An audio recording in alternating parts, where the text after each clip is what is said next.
Greetings traveler, you know when my good pals Carl Sagan and Arthur C. Clarke died, they left a void not only in the book world but also in the world of television. Now the time has come for someone to plug that void. I, my friends, am that plug. Who am I? Perhaps you have met me twixt sleep and wake, in the penumbra of uncertainty you call unconsciousness. Or perhaps you have met me at a book signing. I am R.A. Grimes, author. In some countries I am worshipped as a god, in other countries I am a wanton fugitive, a malefactor, of desperado as it were. Who am I? Adventurer, a drunken fornicating playboy with a love for fine wine and unfine cheese? Tonight I'd like to take you on a journey into my heart of darkness. Don't worry, I have a flashlight.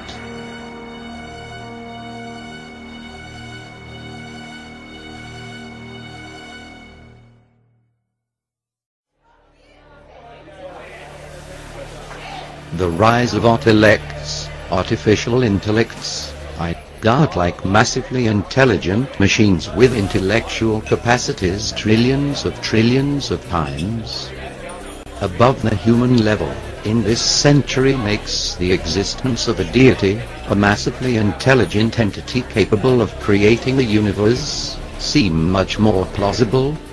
There are now thousands of AI scientists around the world, concentrated largely in the English-speaking countries, who feel that humanity will be able to build massively intelligent machines this century that will be hugely smarter than human beings. I, for example, thinks that the issue of whether humanity should build these artificial intellects will dominate our global politics this century and lead to a giga-death war, killing billions of people. These AI researchers know that 21st century technology will be capable of creating machines with a bit processing rate trillions of times above the estimated human brain equivalent bit processing rate, and that neuroscientific knowledge is advancing at an exponential rate. Let us assume for the sake of argument that these artilects are actually built this century, and then speculate on what such creatures might occupy themselves with. Of course, as humans, with our puny human brains, trying to imagine what an artilect would think about is like a mouse trying to imagine what humans think about, using its puny mouse brain.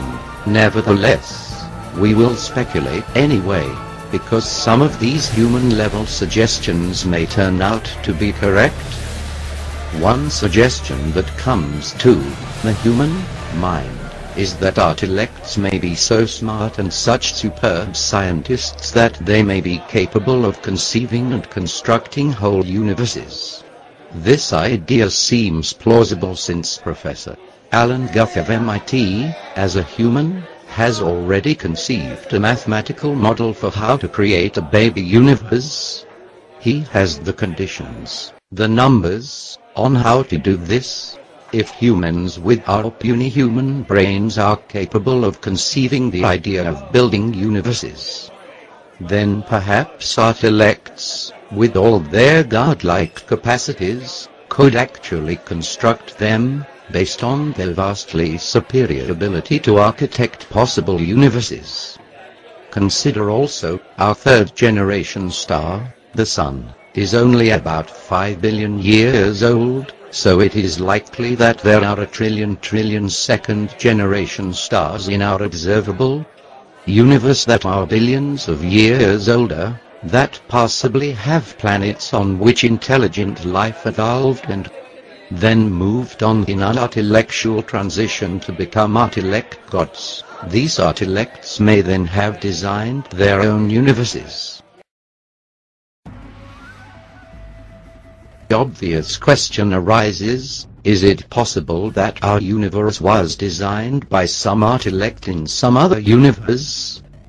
The universe appears to have been designed by a mathematician, That is, that the universe obeys so many principles of modern mathematics. Einstein, for example, was deeply mystified by the fact that the universe obeyed the general design principles he dreamt up to explain how gravity worked. He kept saying he wanted to know the mathematical thoughts of Der Alt, the Old One, the designer of our universe. The more humanity knows about how deeply mathematical the laws of physics are, the more plausible it seems that the designer of the universe used mathematical principles as a tool. This is the deity as mathematician argument, which interestingly seems to suggest that mathematics is more fundamental than even a deity, that even a deity is subject to mathematical constraints and logic. Perhaps these intellects might even be able to give sensible answers to the very deepest of metaphysical questions, as to why anything exists at all, and whether there exists a super god that started the whole chain of intellects creating the tree of universes. A universe creating intellect still exists in the hyperphysical tree of universes. The first deity came from remains as mysterious as ever, the ultimate metaphysical question that the most brilliant of theologians have been wondering about for centuries. This is the part of the show when you get to watch one of those old school movies, and I get a red eye with an extra espresso shot. It is a win-win. Mormonism teaches that trillions of planets scattered throughout the cosmos are ruled by countless gods who once were human like us. They say that long ago on one of these planets, to an unidentified god and one of his goddess wives, a spirit child named Elohim was conceived. This spirit child was later born to human parents who gave him a physical body. Through obedience to Mormon teaching and death and resurrection, he proved himself worthy and was elevated to godhood as his father before him. Mormons believe that Elohim is their heavenly father and that he lives with his many goddess wives on a planet near a mysterious star called Kora. Here the God of Mormonism and his wives, through endless celestial sex, produced billions of spirit children. To decide their destiny, the head of the Mormon gods called a great heavenly council meeting. Both of Elohim's eldest sons were there, Lucifer and his brother Jesus. A plan was presented to build planet Earth, where the spirit children would be sent to take on mortal bodies and learn good from evil. Lucifer stood and made his bid for becoming savior of this new world. Wanting the glory for himself, he planned to force everyone to become gods. Opposing the idea, the Mormon Jesus suggested giving man his freedom of choice, as on other planets. The vote that followed approved the proposal of the Mormon Jesus, who would become savior of the planet Earth. Enraged, Lucifer cunningly convinced 1/3 of the spirits destined for Earth to fight with him in revolt. Thus Lucifer became the devil and his followers the demons. Sent to this world, they would forever be denied bodies of flesh and bone. Those who remained neutral in the battle were cursed to be born with black skin. This is the Mormon explanation for the Negro race. The spirits that fought most valiantly against Lucifer would be born into Mormon families on planet Earth. These would be the lighter-skinned people, or white and delightsome, as the Book of Mormon describes them. Early Mormon prophets taught that Elohim and one of his goddess wives came to Earth as Adam and Eve to start the human race. Thousands of years later, Elohim, in human form once again, journeyed to Earth from the starbase Kora, this time to have sex with the Virgin Mary, in order to provide Jesus with a physical body. Mormon apostle Orson Pratt taught that after Jesus Christ grew to manhood, he took at least 3 wives, Mary, Martha, and Mary Magdalene. Through these wives, the Mormon Jesus, for whom Joseph Smith claimed direct descent, supposedly fathered a number of children before he was crucified. According to the Book of Mormon, after his resurrection, Jesus came to the Americas to preach to the Indians, who the Mormons believe are really Israelites. Thus, the Jesus of Mormonism established his church in the Americas as he had in Palestine.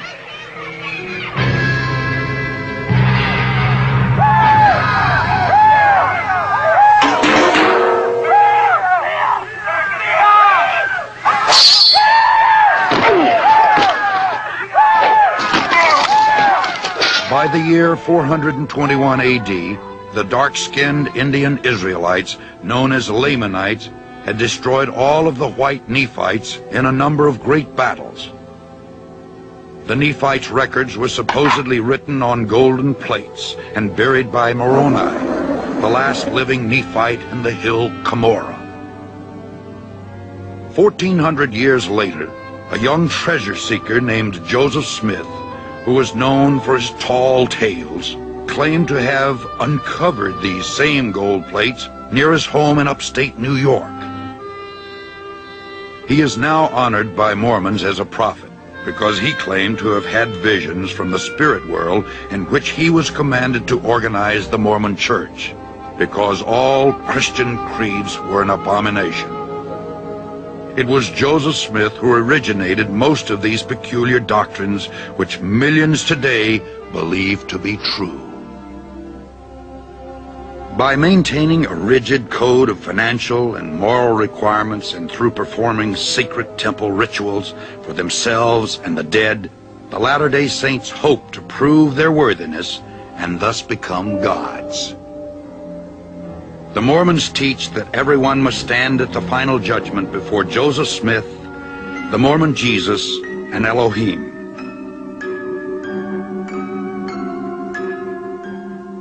Those Mormons who were sealed in the eternal marriage ceremony expect to become polygamous gods in the celestial kingdom, rule over other planets, and spawn new families throughout eternity.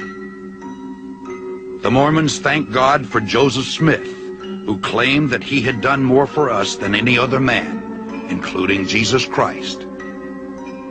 The Mormons believe that he died as a martyr, shed his blood for us, so that we too may become gods.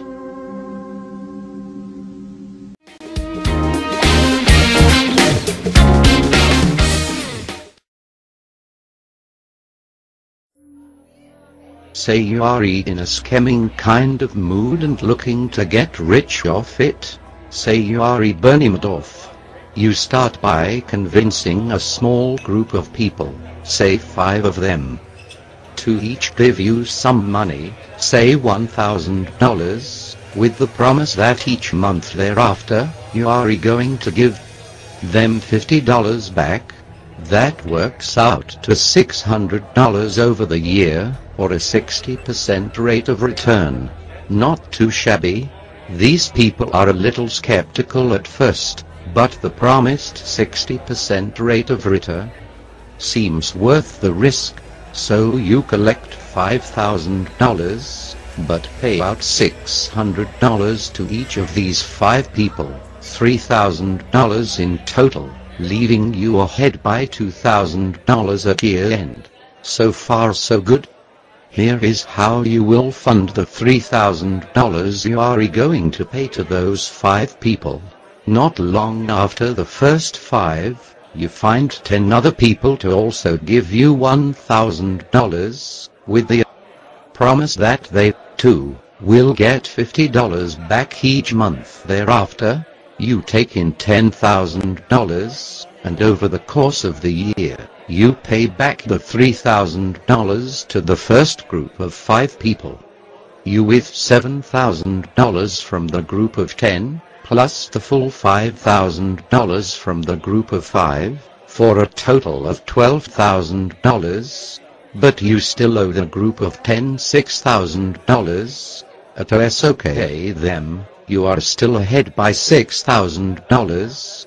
You can repeat the same funding mechanism to pay back that group of 10, find another 10, or ideally, more than 10, promise each of them $50 a month, and pay them by using the incoming cash from yet another group of people. Keep this going for a while, and all these people earning 60% a year on their money might even turn you on to their friends. It almost seems like a virtuous circle. You absolutely must keep finding more people to pay in. You might need to start promising a lower return to new investors, just to help the math. Oh, and obviously you will want to keep everyone in the dark about what is really going on, and that boys and girls is a Ponzi scheme.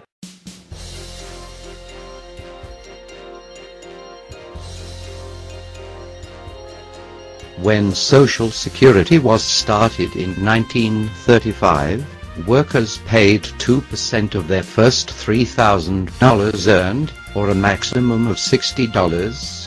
Of course, only those aged 65 and older could collect anything, and many of those collectors conveniently died not long thereafter, so even without full participation by every wage earner, the number of people paying in dwarfed those being paid out, and money began to pile up in what became known as the Social Security Trust Fund.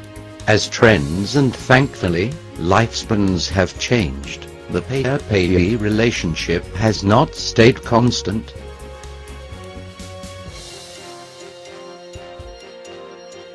Let us see what the official Social Security online website has to say in their 2010 summary. After 2014, deficits are expected to grow rapidly as the baby boom generation's retirement causes the number of beneficiaries to grow substantially more rapidly than the number of covered workers. The annual deficits will be made up by redeeming trust fund assets in amounts less than interest earnings through 2024. And then by redeeming trust fund assets until reserves are exhausted in 2037, at which point tax income would be sufficient to pay about 75% of scheduled benefits through 2084. So there is your admission that this scheme has run its course, and even an admission that without legislative changes, people will be getting less than they thought. Some people say, there is no problem here, just raise taxes further until we get the money that we need. But what started at 2% has now become 12.4%. When both the employees and the employer's portions are considered, and keep in mind that the half paid by the employer represents monies that by definition cannot be paid to the employees or investors in the form of additional wages and or returns. As the saying goes, corporations do not pay taxes. People pay taxes. It is not as if Franklin D. Roosevelt set out to create a Ponzi scheme. To this day, the nature of the system is fully disclosed, although now things are so scary that most people do not want to look. You know, one of my favorite times as a teacher is when I play one of those old movies, and I get to go outside and smoke.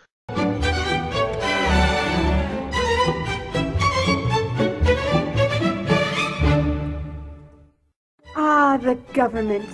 It loves you and wants to keep you safe and well. It even wants to make paying taxes, fines, and court costs easier for you. How? Well, you'll need to meet your straw man. He was born the same day you were. He looks like you, has the same name, and lives in your house, but you never knew he existed. You will have even paid his parking tickets or taxes. The worst part? He's been dead from day one. From every birth certificate, A legal personality, or legal fiction, is created with the same name to confuse little old you into thinking it's you. So, there's a human you and a paper you, or as it's commonly known, a straw man. So when it seems like government officials, court clerks, or the police are speaking English, they aren't. They're speaking legalese, designed to make you agree to verbal and written contracts without even knowing about it, all spun from Black's Law Dictionary. For example, when the police say, "Do you understand?" you'll say, "Yes." What they are really saying is, "Do you stand under our authority?" Oops-a-daisy, you just created a verbal contract with them. Oh, you clever government. Did you know that whenever you register something, you are handing over title to the person you register it with? That's right. Whenever you register something with the government, they assume it belongs to them. Registered your car? Super! Now you are the registered keeper of your vehicle, and the government can crush it when you don't pay your, straw man's taxes. Expecting a new bundle of joy? Well then you need to register your little darling with a birth certificate. Then they can start the process all over again and create a new straw man for your little one. Isn't that great? So when Junior grows up, he'll be able to generate revenue just like you have. When you notify on your baby by signing the birth certificate, your child becomes a ward of state, and if the government doesn't like what you're doing, they'll assume it's okay to take the child away, or make new rules for things they don't like. Not enough school? Smacking your child? Shouting too loudly? Then it's off to social services for the little one. When you get a bill, it's sent to you, but belongs to your straw man, not you. That's why bills, fines, and summons start with Mr., Mrs., or Ms. Sometimes you'll see your surname in capitals, just like on a gravestone. That's because your straw man is dead, and just a silly piece of paper, created before you could comprehend or even consent to it.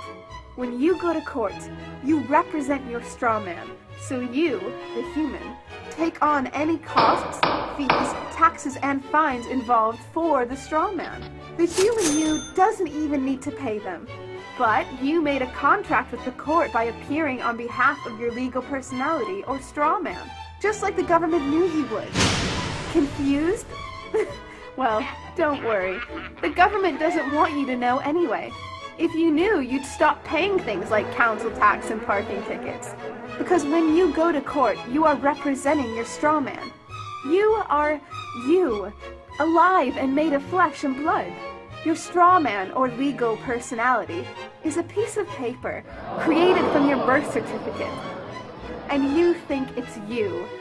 What a silly Billy. Would you like to know more? Well then go over to tpuc.org. Get up, get informed, and get real.